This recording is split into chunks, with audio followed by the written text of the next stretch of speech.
It's a personal privilege. The delegate from Roanoke City, Delegate Rasool. Thank you, Mr. Speaker. Mr. Speaker, I rise for a point of personal privilege. The delegate has the floor. Thank you, Mr. Speaker, ladies and gentlemen of the House. As the delegate from Fauquier has showed us, Mr. Speaker, comedy is hard, especially for $17,640 a year. But let's try a couple of jokes, Mr. Speaker. I believe in the institution of marriage, and I intend to keep trying till I get it right. Richard Pryor. If I paid you to think, you could cash your check at a penny arcade. Sherman Hemsley as George Jefferson. Mr. Speaker, few things really bring us together and transcend our differences. Food, nothing like breaking bread with people, and laughter to help clear a room. It helps us to talk about tough issues while we may be bringing down our defenses. Documentaries on black comedians like Why We Laugh and Right to Offend show us many black comedians have filled that role through the years. You can't be on the defensive all the time. Be on the offensive. Like me, I'm the most offensive person in the world. Hemsley said, as George on the Jeffersons, as he and Wheezy were moving on up to the east side. Ebony magazine said Hemsley's career is a reminder of what was at stake for a generation of actors and actresses for which opportunity would forever be shackled by the expectations of putting the best face of the race. All right, now we'll get into some edgier stuff, Mr. Speaker. I tried to find PG-13, but Chris Rock. So Chris Rock had this joke.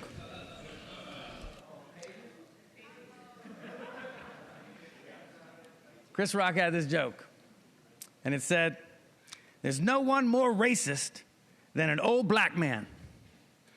You all complain about not being able to hail a cab, but that old black man will tell you back in his day, he was the cab." A joke with kernels of truth. Here's one my friends across the aisle and maybe Big Money Don Scott over here will appreciate. From a wealthy comedian, Dave Chappelle. He said, back in 2008 when President Obama was first elected, we were all excited. The first black president. We were going to have parties in the White House. And then Obama stood up and said, first thing we're going to do, we're going to raise taxes on the wealthy. And Chappelle looked around and said, I just got this money, man. I just got this money. We remember back to the comedic geniuses, right? You just got your money. We'll remember that on the tax cuts. We remember back to comedic geniuses like Redd Foxx. Many of us remember him as Fred Sanford in the 1970s sitcom Sanford and Son.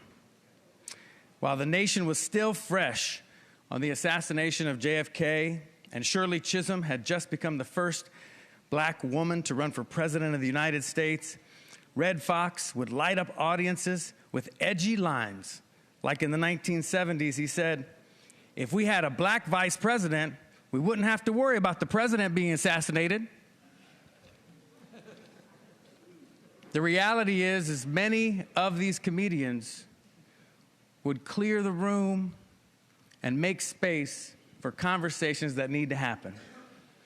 But Dick Gregory, in particular, broke through as the first black comedian on The Tonight Show. Dick Gregory, a civil rights icon and comedian, was talking with a friend one night about The Tonight Show with Jack Paar. He told Dick Gregory, hey man, you can't go on that show.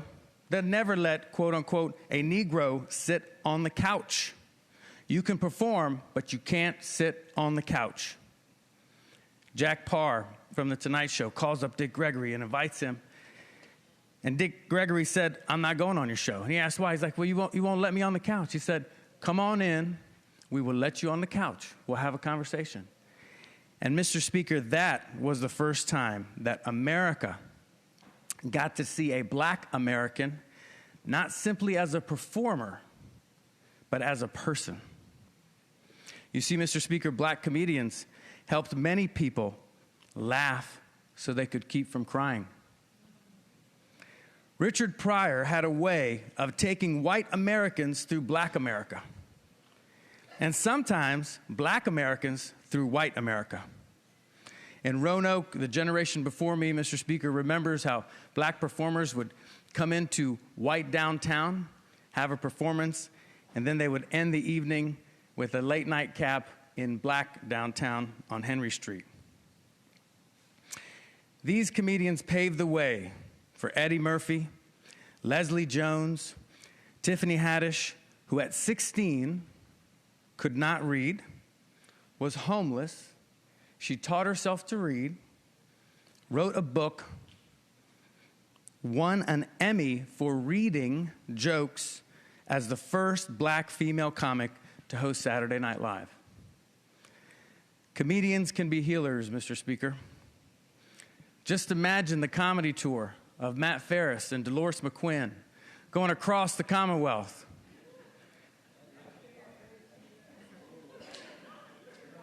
No? I would buy a ticket to that, Mr. Speaker. This Black History Month, Mr. Speaker, we give thanks to those who entertained us, those who lifted up truth through humor by saying what we needed to hear, but in a way it could be heard, and to those who helped to heal. Thank you, Mr. Speaker.